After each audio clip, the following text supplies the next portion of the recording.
Now, as some of you may be aware, closer to the beginning of the Yu-Gi-Oh! Card game's inception, Konami had been known for releasing cards based off of other properties that they have had license to.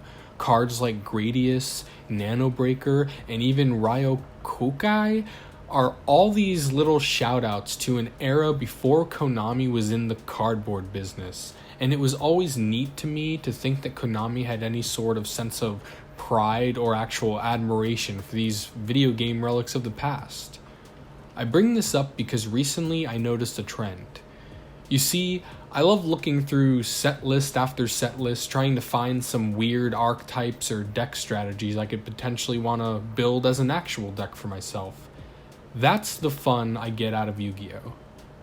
Well, one day I realized something while scrolling through these set lists, and it instantly reminded me of back in the day when Konami would make cards based off of licensed properties they always owned. They're still doing it, it's just that this time, it hits a lot closer to home than it ever has before. I'm JC Theater Yu-Gi-Oh! And today we're going to go over a set of the self-referencing Yu-Gi-Oh! Cards in the TCG.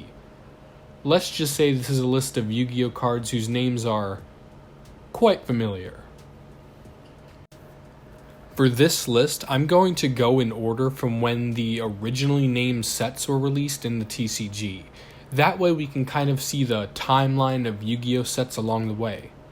And in case you want to pick up any of the cards I mentioned, or anything at all that's singles or sealed product, consider using my TCG player link. It helps me out a little bit and doesn't cost you anything extra. You just buy cards just as you normally would, and at the same time, you're helping someone out. Metal Raiders is a booster set that released in the TCG all the way back in 2002. 16 years later, I guess it packed on a few pounds because in the second legendary duelist set, Ancient Millennium, released in 2018, Heavy Metal Raiders was released. This field spell is a Bandit Keith support card, one of a few that were released in this duelist pack that focuses on the Dark Machine coin flipping mechanic. I know this isn't straight up the name of the set, but it is a pretty blatant callback to the original set. Pharaoh's Servant is another 2002 set that in 2004, a vanilla level 2 zombie monster with a 900 stat line somehow managed to steal its name. Though, as you'll notice with this list, most of the cards named after boosters have something to do with what the boosters contain thematically. But with this guy, he's literally just a Pharaoh's servant. In addition to Pharaoh's Servant, the card Labyrinth of Nightmare was also released in the 2004 set Ancient Sanctuary. Sharing a name with the classic set released in 2003, Labyrinth of Nightmare is a continuous trap that makes you switch the position of the turn player's monsters during each of the end phases. This came out in 2004 and I kind of forgot it existed until making this video, so I didn't expect for the effect to be much anyways. Jumping ahead a few years, in 2005, Konami released the set Cybernetic Revolution. It's only fitting that 13 years after that, Konami released a trap card with the same name in the third legendary duelist pack, White Dragon Abyss. This Cyber Dragon support card is an interesting way to tribute a single Cyber Dragon in order to bring out one of its fusion incarnations, albeit with some minor restrictions. Being a set focused on machines such as Cyber Dragons and Roids, this is a great example of the proper way to make a card based around not only a name, but the theme the set brings to the table.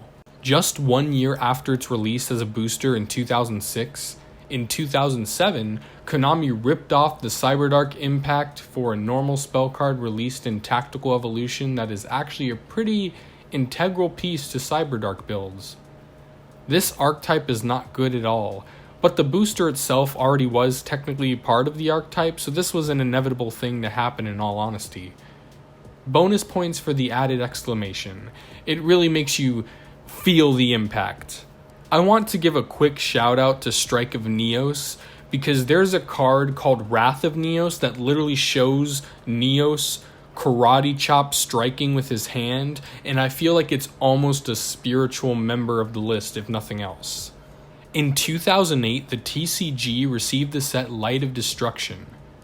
When the set Duelist Revolution came out in 2010, we were given the card Light of Destruction. This counter, I guess, to Lightsworns is a continuous trap that mills the top 3 cards of your opponent's deck to the graveyard whenever they activate an effect that sends a card from their deck to the graveyard. This can get them to deck out quicker, but it also literally helps them get off their plays, so maybe it's a card Lightsworn players have to sneak into their opponent's deck before the game begins and somehow force activation. Generation Force is a booster set that brought Xyz summoning to the TCG back in 2011. As an homage to this set, in 2012, the card Generation Force was released in Return of the Duelist. This on-theme spell card lets you add a card with the word Xyz in its name from your deck to your hand if you have an Xyz monster on your side of the field. This is definitely a cool card, and I respect the fact that this Xyz focused card is due to it being named after the set that started Xyz summoning in the TCG in the first place. Duelist Alliance is arguably one of the most impactful sets of all time.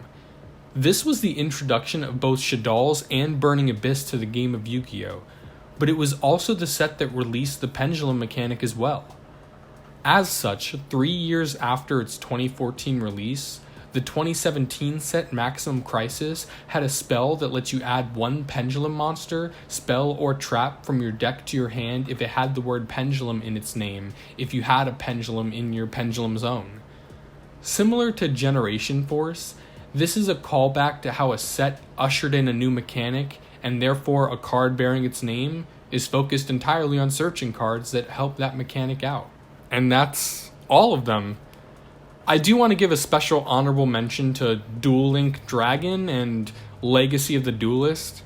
They're video games, but they popped into my head when making this video, and the existence of Duel Link's Dragon is so odd and crazy to me, it just seems too fake.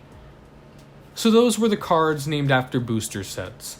I know it's kind of anticlimactic, but it's just interesting to see what Konami does with cards when they're named after a set, and it's cool to see how closely or not so closely they relate to the namesakes. I'm JC Theater Yu-Gi-Oh!, and all I ask is for a like and a subscribe. It would help me out a ton. Thank you so much. See ya!